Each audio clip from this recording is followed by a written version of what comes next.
Welcome to Carly's Colorful Corner, where you will learn how to paint your snow leopard using watercolor.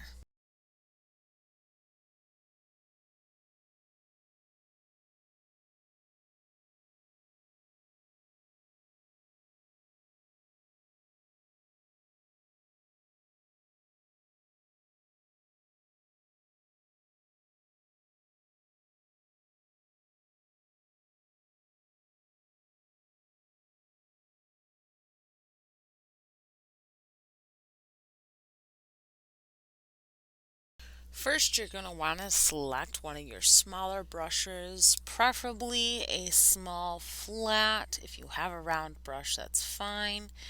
Um, you want it to be damp with clean water, but you don't want it to be soaking wet. When you get it to this point, lather up your brush with black paint or whatever type of paint that you have decided to use for your snow leopard and start to carefully outline the snow leopard's body using light feathered strokes.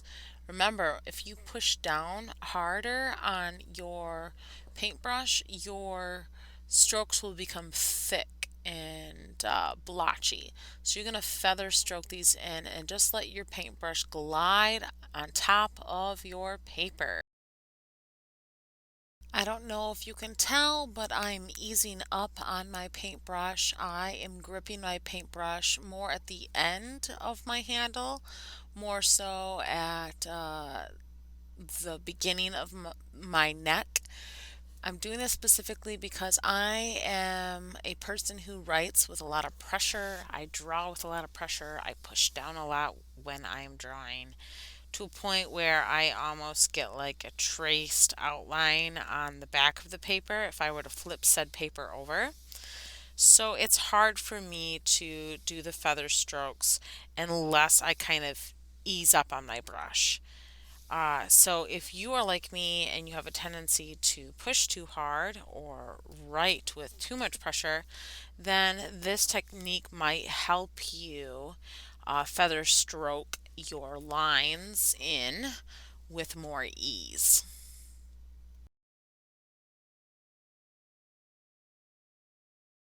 Now my paint is starting to thin out. It's starting to get dry. I'm running out of paint.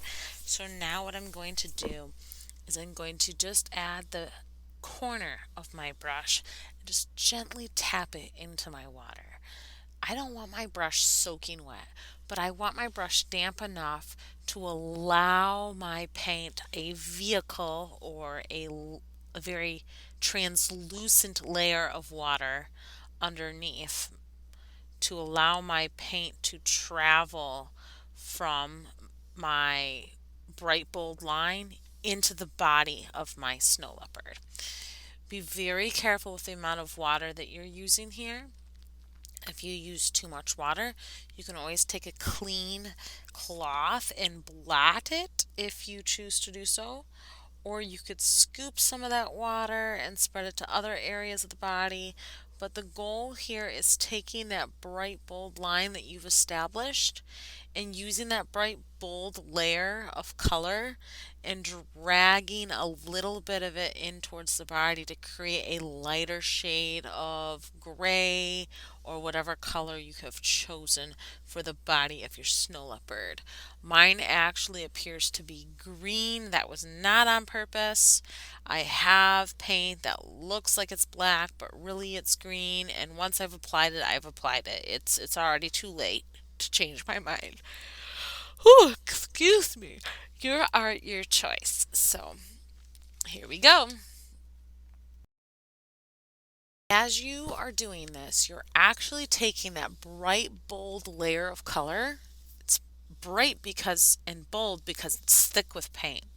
You're taking that extra paint and you're kind of diluting it or you're thinning it out with a little bit of water. And that's where you're getting your lighter color coming in from the fur into the body.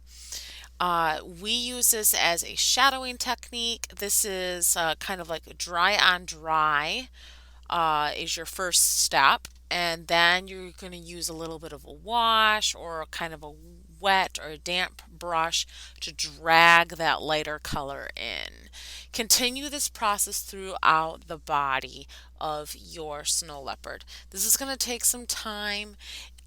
If you want the inner part of your snow leopard to become lighter, you're just going to keep slowly adding little bits of water to your brush as you push the edge of that lighter color in towards the center even more.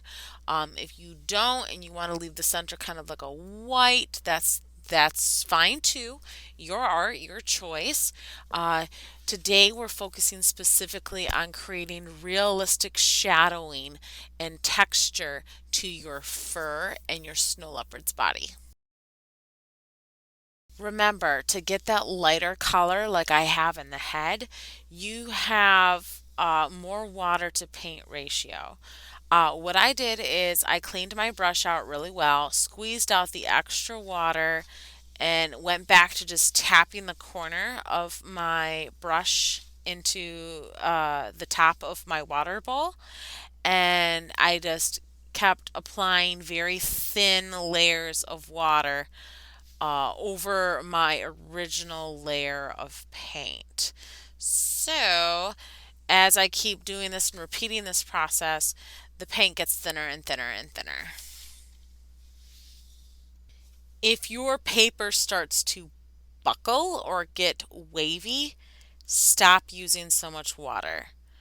The water is meant to thin out the paint, but if you have too much of it, you could make your paper buckle or peel. So just keep an eye on what you're doing, and if you need to take a break and move to another area of the body, then do so. In fact, I actually encourage you to take these sorts of breaks because it allows your paint to settle. It allows the water to kind of dry up a bit, and that way, when you come back to it or if you want to build on it again, um, your area is less wet and more stable to work with.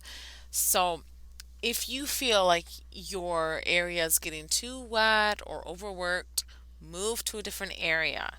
Moving around your snow leopard's body as you work will also increase the likelihood of your snow leopard body parts to come together in a unified manner. If you focus on one area way too much, then all your detail that you put into that area is going to be heavier than the detail that you put into another area. So spread out your strength, spread out your talent evenly across your paper by jumping from one area to the next and then coming back if need be to add more detail.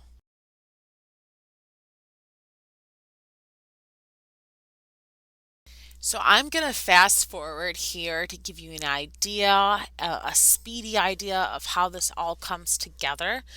Um, Once you finish putting in your shadows underneath your belly, underneath your neck area, underneath your tail, your feet, wherever your body actually comes in contact with the ground, you're going to have a little bit of a shadow there. After you're doing all of that, give your snow leopard a chance to kind of dry before adding even more detail in there.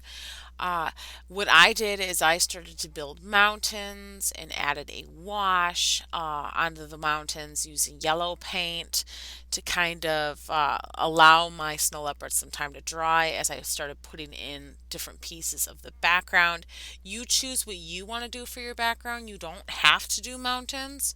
Today's main goal was to do the snow leopard in a realistic manner, but once your snow leopard's dry, then you can go in and you can start adding the dots and the speckles, and you can even, if you want, after your whole artwork is dry and you're done doing in all your final details, you can go back to your snow leopard and put paint on your brush and kind of spray it on top of your snow leopard by flicking or messing with the bristles so the paint sprays or splatters on your snow leopard's body.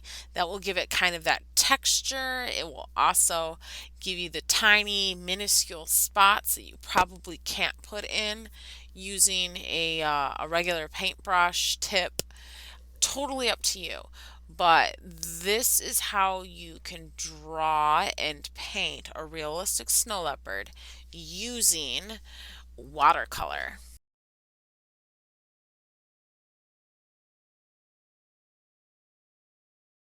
Thank you so much for joining us on how to paint a realistic snow leopard using watercolor.